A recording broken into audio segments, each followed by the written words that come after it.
Hello students.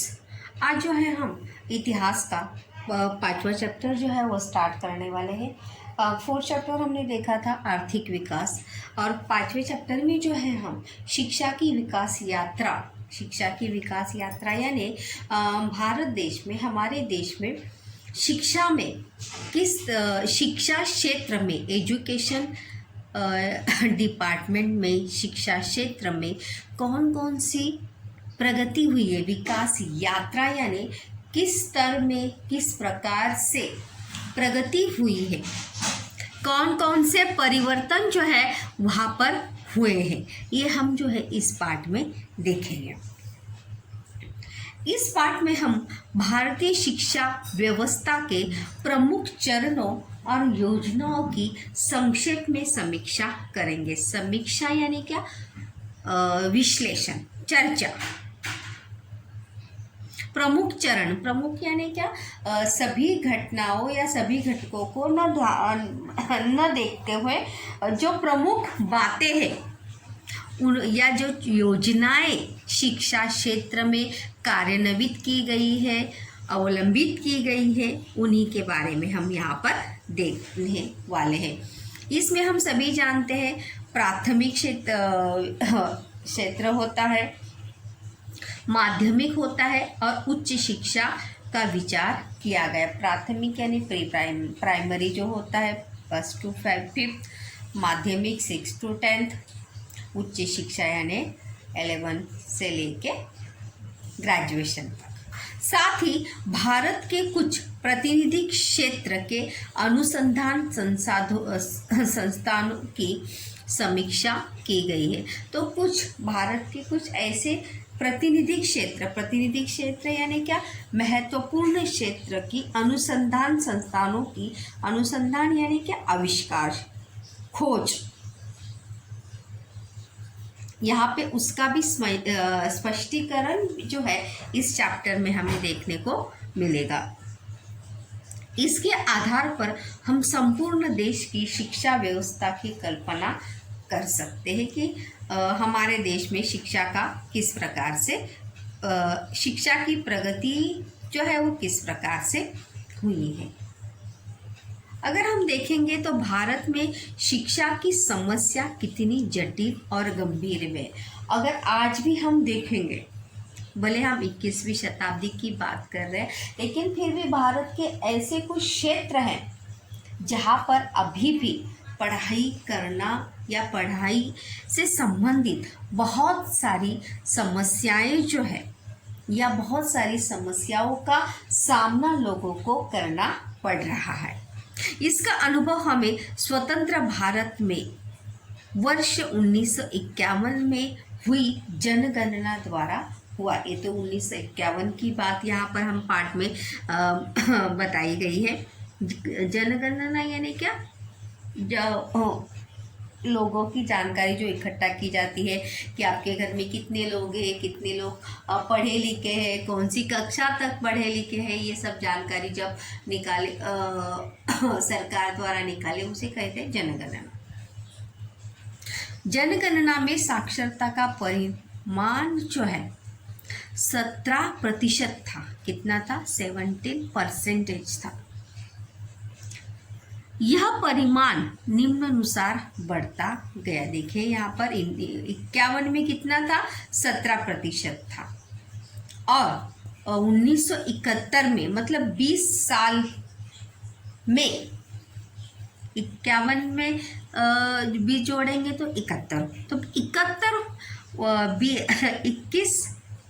20 वर्ष में कितना बढ़ा है?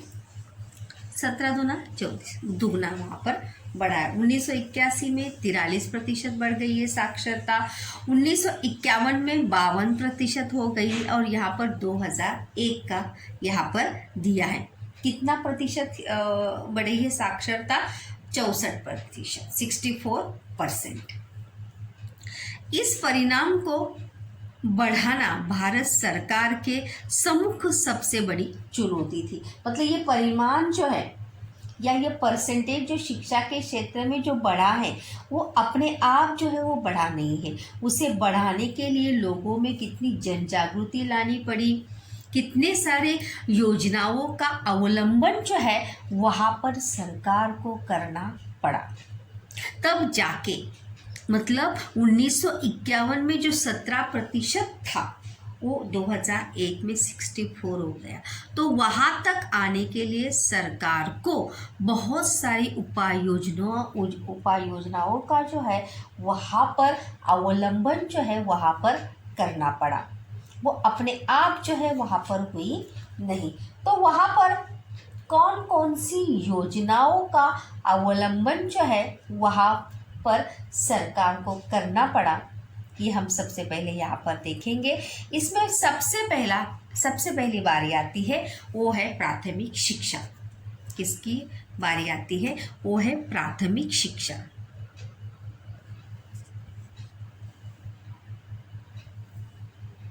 प्राथमिक शिक्षा में अगर हम देखेंगे तो 6 से लेके 14 वर्ष आयु तक के विद्यार्थियों को जो शिक्षा प्रदान की जाती है उसे क्या कहा जाता है? प्राथमिक शिक्षा कहते हैं। क्या कहते हैं? प्राथमिक शिक्षा। प्रश्न भी ये देखिए प्राथमिक शिक्षा के ऊपर टिप्पणी और संक्षेप में,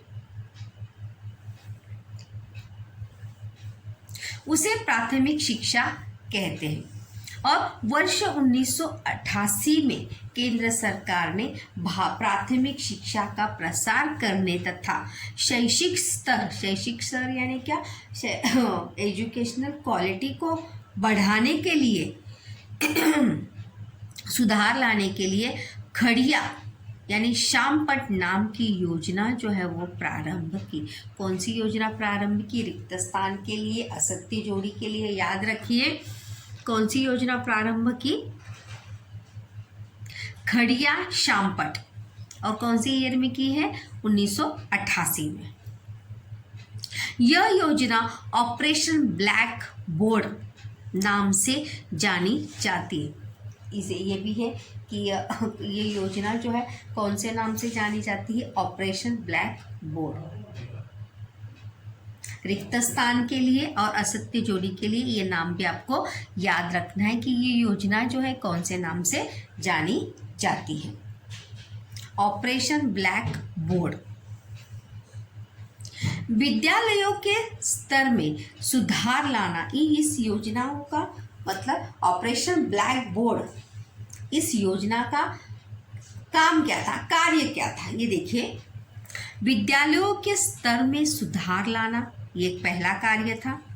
शिक्षा की न्यूनतम आवश्यकताओं की पूर्ति करना। न्यूनतम यानी क्या? जो आवश्यकताएं हैं, मतलब कम से कम जो आवश्यकता उन्हें मतलब पढ़ाई के संबंधित जो आवश्यकता है उन आवश्यकताओं को पूर्ण करना। कक्षा के न्यूनतम 2 सुव्यवस्थित कमरे हो। सुव्यवस्थित मतलब क्या? सही हालत में, अच्छी हालत में, जहाँ पर बच्चे पढ़ लिख सके, बैठ सके। स्वच्छता गृह यानी टॉयलेट, वॉशरूम। 2 शिक्षकों में से एक महिला अध्यापिका हो।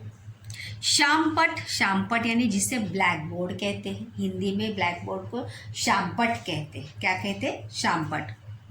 मानचित्र, मैप जिसे कहते हैं, प्रयोगशाला सामग्री, लैबोरेटरीज, छोटा सा पुस्तकालय, ग्रंथालय हो, मैदान हो बच्चों को खेलने के लिए, खेल सामग्री के लिए सरकार ने विद्यालयों को राशि उपलब्ध करा दी।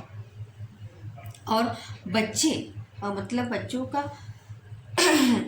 ज्ञान तो बच्चों को मिले, लेकिन उसी के साथ साथ बच्चों का सर्वांगीण विकास भी हो, फिजिकल मेंटल स्ट्रेंथ भी उनका बढ़े, इसलिए सरकार ने विद्यालयों को राशि भी उपलब्ध करा दी खेल सामग्री के लिए। और इस योजना के कारण, देखिए, इस योजना के कारण जो है प्राथमिक शिक्षा व्यवस्था को गतिमान होने में क्या मिली? सहायता मिली। और प्राथमिक शिक्षा योजना जो है, मतलब यहाँ पर प्रश्न भी था, जैसे मैंने बताया था प्राथमिक शिक्षा से संबंधित कि प्राथमिक शिक्षा में कौन कौन से मुद्दों पर विचार जो है वहाँ पर किया गया, या कौन से बातों को लेकर प्रश्न भी ये देखिए मैंने बताया विस्तार में प्रश्न है कि खड़िया शामपट या ऑपरेशन ब्लैक बोर्ड योजना के अंतर्गत किन उपक्रमों का समावेश था। पहला क्या था, प्राथमिक विद्यालयों के स्तरों में सुधार लाना। दूसरा क्या था, न्यूनतम शैक्षिक आवश्यकताओं की पूर्ति करना। कक्षा के लिए न्यूनतम यानी क्या, कम से कम 2 सुव्यवस्थित कमरे, स्वच्छता गृहों के लिए राशि उपलब्ध कराना। 2 शिक्षकों में से 1 शिक्षक महिला अध्यापिका की नियुक्ति हो। 5वां था शामपट, मानचित्र, प्रयोगशाला सामग्री, पुस्तकालय, मैदान और खेल सामग्री के लिए पैसे उपलब्ध कराना। ये इस योजना के अंतर्गत उपक्रमों का समावेश था। उसके बाद वर्ष 1994 में इस योजना को विस्तार देते हुए 100 से अधिक विद्यार्थी संख्या वाले विद्यालयों में 1 कमरा और 1 अतिरिक्त शिक्षक की नियुक्ति का प्रावधान किया गया। प्रावधान किया गया मतलब उसमें वो ऐड किया गया कि 1 कमरा और 1 अतिरिक्त शिक्षक। अतिरिक्त यानी क्या, ज़्यादा। छात्राओं के विद्यालयों, अनुसूचित जाति एवं जनजाति बहुल विद्यालयों और ग्रामीण क्षेत्रों को वरीयता दी गई। वरीयता दी मतलब प्राधान्यता दी, प्रमुखता दी, मतलब उनका विकास जल्द से जल्द हो, उन्हें सभी सुविधा जल्द से जल्द मिले, इस बात की तरफ ज़्यादा ध्यान जो है वहाँ पर दिया गया। शिक्षकों की नियुक्ति में 50% पदों पर महिलाओं की नियुक्ति करने का बंधन जो है राज्य सरकार पर लगाया गया। और शिक्षकों की जब नियुक्ति होगी तो वहाँ पर 50% जो है महिलाओं की नियुक्ति होनी चाहिए, इसका बंधन जो है वो राज्य सरकार पर लगाया गया कि स्कूलों में 50% जो है वो क्या होनी चाहिए, महिलाएं होनी चाहिए एज ए शिक्षक के रूप में। वर्ष 1994 में प्राथमिक शिक्षा के सार्वत्रिकरण के लिए जिला प्राथमिक शिक्षा कार्यक्रम यानी DPE शुरू किया। इसमें भी प्रश्न है, देखिए बच्चों, प्राथमिक शिक्षा का जिला प्राथमिक शिक्षा कार्यक्रम के अंतर्गत कौन से उपाय जो है, उपक्रम जो है वहाँ पर चलाए गए।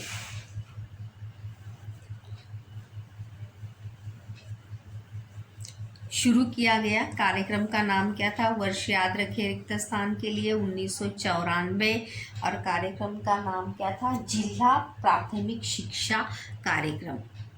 क्या था, जिला प्राथमिक शिक्षा कार्यक्रम। असत्य जोड़ी के लिए देखिए कभी ये वर्ष भी पूछे जाते हैं, असत्य जोड़ी के लिए तो वर्ष भी आपको याद होनी चाहिए। कार्यक्रम का नाम क्या था, जिला प्राथमिक शिक्षा कार्यक्रम DPE शुरू किया, जिसके अंतर्गत यह उपक्रम महाराष्ट्र सहित 7 राज्यों में शुरू हुआ।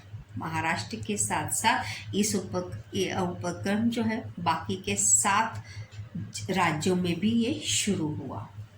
प्राथमिक विद्यालयों में विद्यार्थियों की 100% उपस्थिति हो, प्रेजेंटी जो है वो क्या हो, 100% हो। ये पहला जो है उपक्रम चलाया गया कि विद्यार्थी की, स्टूडेंट्स की प्रेजेंटी जो है वो 100% वहाँ पर होनी चाहिए। विद्यार्थियों के होने वाले रिसाव को रोकना। रिसाव को रोकना यानी जो बच्चे जो है बीच में ही स्कूल छोड़ देते हैं, ड्रॉप जिसे इंग्लिश में कहते हैं ड्रॉप, ड्रॉप आउट करते, विद्यार्थी जो है स्कूल को ड्रॉप आउट कर देते। जैसे देखिए कोई 7वीं से छोड़ता है, कोई 6ठी से छोड़ता है, 8वीं से छोड़ता है।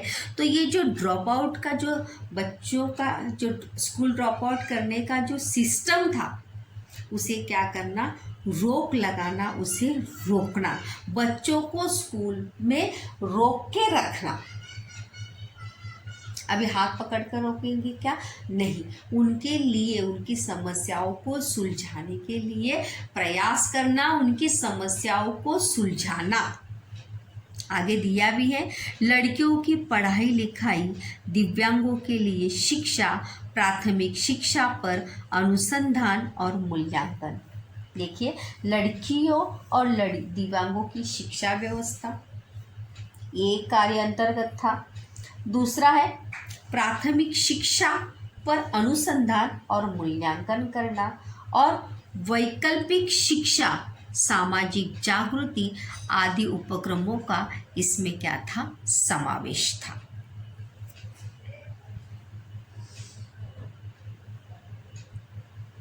तो इस प्रकार से यहाँ पर जिला प्राथमिक शिक्षा कार्यक्रम के अंतर्गत 7 राज्य में ये उपक्रम जो है वो चलाए गए शिक्षा विकास के तहत।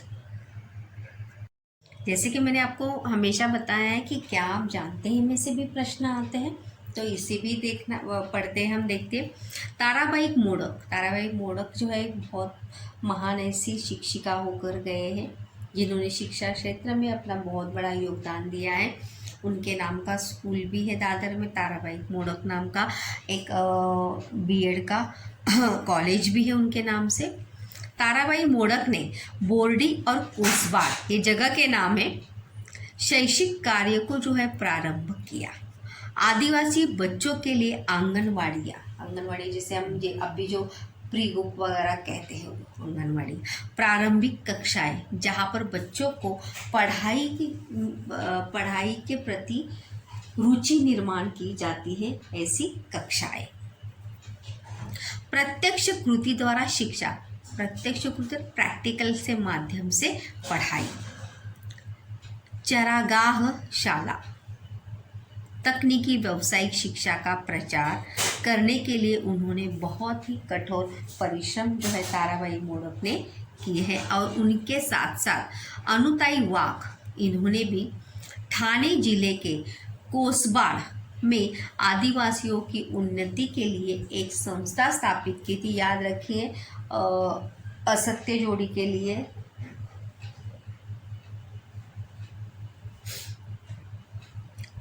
कि कौन सी संस्था उन्होंने स्थापन की थी, अनुताई वाघ ने। कोसबाड़ परियोजना योजना के रूप में विख्यात है, और आदिवासियों की शिक्षा के लिए अनुताई वाघ ने पालना घर, जहाँ जिसे हम बेबी सिटिंग कहते हैं, बालवाड़िया, प्राथमिक विद्यालय, प्रौढ़ शिक्षा केंद्र, बाल सेविका प्रशिक्षण महाविद्यालय आदि शैक्षिक संस्थान जो है वहाँ पर खोले हैं। तो ताराबाई मोड़क और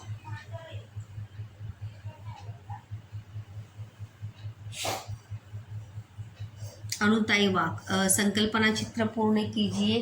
प्रश्न भी है याद कि आदिवासी की शिक्षा के लिए अनुताई वाघ द्वारा खोले गए शैक्षिक संस्थान।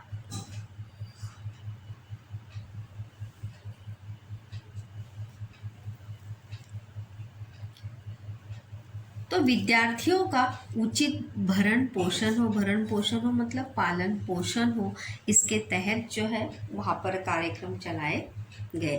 और इसके लिए वर्ष 1995 में मध्याह्न भोजन योजना का प्रारंभ जो है वो किया गया, जिसे मिड डे मील भी कहते हैं इंग्लिश में। शालेय पोषण आहार जिसे कहा जाता है, मध्याह्न भोजन बच्चों की फिजिकल ग्रोथ के लिए और उनके भरण पोषण के लिए। याद रखिए, असत्य जोड़ी के लिए, रिक्त स्थान के लिए, कि कौन सी योजना जो है कौन सी ईयर में शुरू की गई थी और किसके लिए। विद्यार्थियों का उचित भरण पोषण हो, भरण पोषण यानी क्या, पालन पोषण, सही ग्रोथ उनकी हो। तो ये प्राथमिक शिक्षा में की गई नई क्या थी, योजनाएं थे, नए उपक्रम थे, जो प्राथमिक शिक्षा के तहत जो है वहाँ पर चलाए गए थे। उसके बाद दूसरा पड़ाव आता है वो है माध्यमिक शिक्षा, जो आप अभी पढ़ रहे हैं 9वीं क्लास।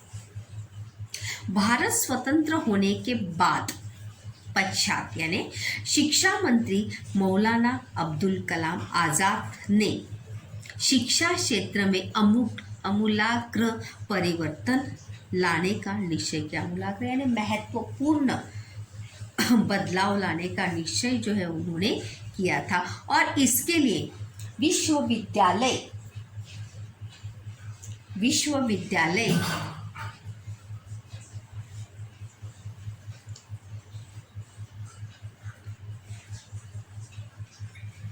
शिक्षा आयोग का गठन उन्होंने किया गया था, और इस आयोग ने माध्यमिक शिक्षा के संदर्भ में एक स्वतंत्र आयोग गठित किए जाने की सिफारिश की थी कि इसमें परिवर्तन लाने के लिए एक आयोग का स्थापन जो है वहाँ पर होना ज़रूरी है।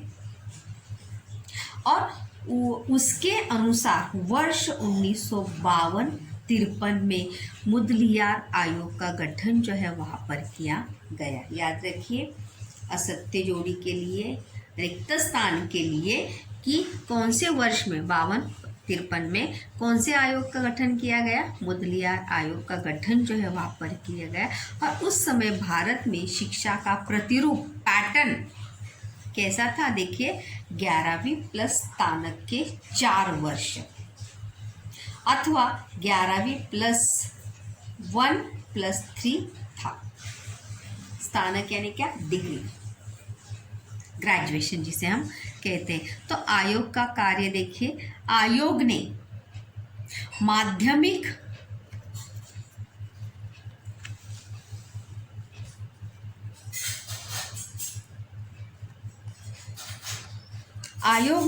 माध्यमिक शिक्षा पाठ्यक्रम, अध्यापन पद्धतियाँ आदि का अध्ययन कर अपनी सिफारिशी जो है वो प्रस्तुत की, अपनी बातें जो है उन्होंने रखी। और इस आयोग ने उच्च माध्यमिक शिक्षाओं की संकल्पना रखी, परंतु उस संकल्पना को संपूर्ण देश में कार्यान्वित करना दुरूह हो गया। दुरूह मतलब नामुमकिन था, और इसी के चलते अगले आयोग की जो है वो स्थापना की गई, जिसका नाम है कोठारी आयोग।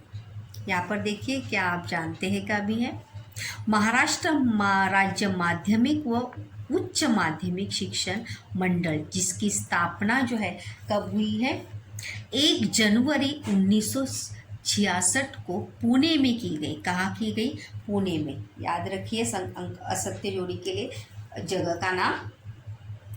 इस मंडल द्वारा 10वीं और 12वीं कक्षाओं की शालांत परीक्षाएं ली जाती है, जिसे हम बोर्ड की परीक्षा कहते हैं। मंडल की ओर से शिक्षण संक्रमण पत्रिका का भी प्रकाशन जो है वहाँ पर किया जाता है। देखते हैं हम कोठारी आयोग, प्रश्न भी है कोठारी आयोग की सूचनाओं कौन कौन सी थी, टिप्पणी लिखिए के लिए। वर्ष 1964 में कभी आया कोठारी आयोग, वर्ष 1964 में डॉक्टर DS कोठारी की अध्यक्षता में एक आयोग का गठन किया गया। इस आयोग के क्या नाम था, DS कोठारी, इसलिए वो आयोग का नाम भी क्या था, कोठारी। इस आयोग के कामकाज में JP नाइक का उल्लेखनीय योगदान रहा है। इस आयोग में महत्वपूर्ण योगदान जो है वो किसका रहा है, JP नायक का। इस आयोग ने माध्यमिक, उच्च माध्यमिक और विश्वविद्यालयीन स्तर पर 10+2+3 जो अभी हमें देखने को मिलता है, मतलब 10वीं + 2 मतलब कितना हुआ, 11वीं 12वीं। 12वीं के बाद 3 साल किसके लिए, ग्रेजुएशन के लिए। प्रतिरूप पैटर्न की सिफारिश जो है उन्होंने की गई। देखिए यहाँ पर फिर से आई एक्सप्लेन यू नाउ, 10+2+3 मतलब 10 यानी पहली से लेके 10वीं, 2 यानी 11वीं 12वीं, तीन यानी क्या, ग्रेजुएशन के 3 साल, 13वीं 14वीं और 15वीं। प्रतिरूप पैटर्न की सिफारिश जो है उन्होंने की और यह व्यवस्था पैटर्न वर्ष 1972 से कार्यान्वित हुई। कब से कार्यान्वित हुई? 1972 से। कब से? 1972 से जारी हुआ। और कोठारी आयोग ने शिक्षा की एक ही राष्ट्रीय प्रणाली हो, क्या हो, एक ही मतलब पूरे देश में शिक्षा की एक ही राष्ट्रीय प्रणाली होनी चाहिए, मतलब सभी राज्य में, देश के सभी राज्य में शिक्षा में मातृभाषा हो, हिंदी और अंग्रेजी भाषाओं का समावेश भी हो। मातृभाषा यानी क्या, जिस राज्य की हो जो मातृभाषा है वो, और उसी के साथ साथ बाकी की 2 अन्य भाषाएं भी उसमें होनी चाहिए, जैसे कि अभी आप पढ़ रहे हैं हिंदी, मराठी और अंग्रेजी। उसी प्रकार से शिक्षा को समाज के निचले से निचले स्तर तक ले जाने के लिए निरंतर शिक्षा, मतलब समाज के हर स्तर में क्या हो, पढ़ाई पहुँचे और पढ़ाई के प्रति लोग जागरूक हो, इसलिए निरंतर यानी कंटिन्यूसली पढ़ाई। निरंतर शिक्षा ने क्या, प्रौढ़ शिक्षा, साक्षरता अगर बढ़ानी है तो प्रौढ़ शिक्षा भी होनी चाहिए। पत्राचार शिक्षा, मुक्त विश्वविद्यालय जिसे हम डिस्टेंस एजुकेशन कहते हैं, मतलब कुछ विद्यार्थी देखिए 12th के बाद घर में रहकर या अपना काम करते हुए भी अपनी पढ़ाई कर सकते, जैसे उपक्रम जो है उन्होंने सुझाए, ताकि किसी की भी पढ़ाई जो है वो बीच में खंडित ना हो या कोई भी अपनी पढ़ाई से वंचित ना रह सके। अनुसूचित जातियों, जनजातियों जैसे उपेक्षित वर्गों को प्राथमिकता देना, सरकारी बजट में शैक्षिक व्यय को, व्यय यानी क्या, खर्च को बढ़ाना, जैसी सिफारिश की, मतलब सरकारी बजट में जो है शिक्षा क्षेत्र में भी ज़्यादा से ज़्यादा खर्च जो है वहाँ पर होना चाहिए। महाराष्ट्र राज्य ने वर्ष 1972 में 10+2+3 इस शैक्षिक संरचना को स्वीकार कर वर्ष 1975 में 10वीं कक्षा की प्रथम शालांत परीक्षा ली। कौन से साल में? 1975 में, याद रखिए। देखिए संकल्पना चित्र के लिए प्रश्न भी है।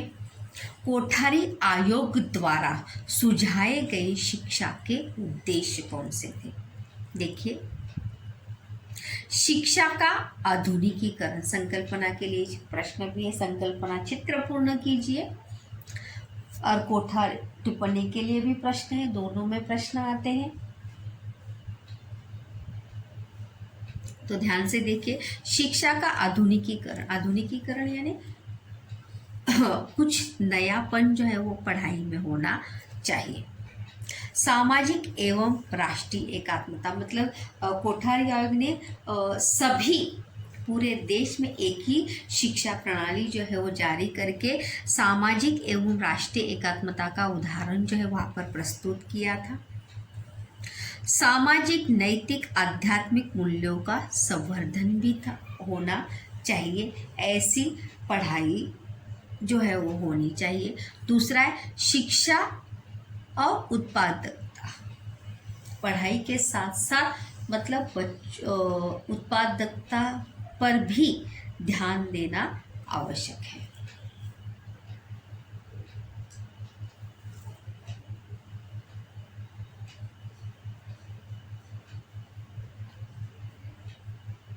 क्योंकि वहाँ पर मुक्त विश्वविद्यालय के चलते वहाँ पर जो विद्यार्थी बीच में अपनी पढ़ाई छोड़ते थे, अपने काम की वजह से, अपनी परिस्थिति की वजह से, आर्थिक समस्याओं की वजह से, तो अपने काम के साथ साथ अपनी पढ़ाई भी कंप्लीट कर सकते थे। अगला है लोकतंत्र का संरक्षण और संवर्धन। और लोकतंत्र का संरक्षण और संवर्धन कब होगा? जब नागरिक जो है वो जिम्मेदार होगा, मतलब आने वाली पीढ़ी जब जिम्मेदार होगी, जागरूक होगी, समझदार होगी, तभी जाके हमारा लोकतंत्र क्या होगा, संरक्षित होगा, सुरक्षित होगा और संवर्धन होगा। संवर्धन होगा मतलब उसमें कुछ नयापन आता जाएगा, लोग समझेंगे, पढ़ेंगे, तभी क्या होंगे, जिम्मेदार होंगे और समझदार होंगे। तो आज जो है हमने प्राथमिक और माध्यमिक शिक्षा में देखा कि कौन कौन से परिवर्तन जो है वहाँ पर हुए।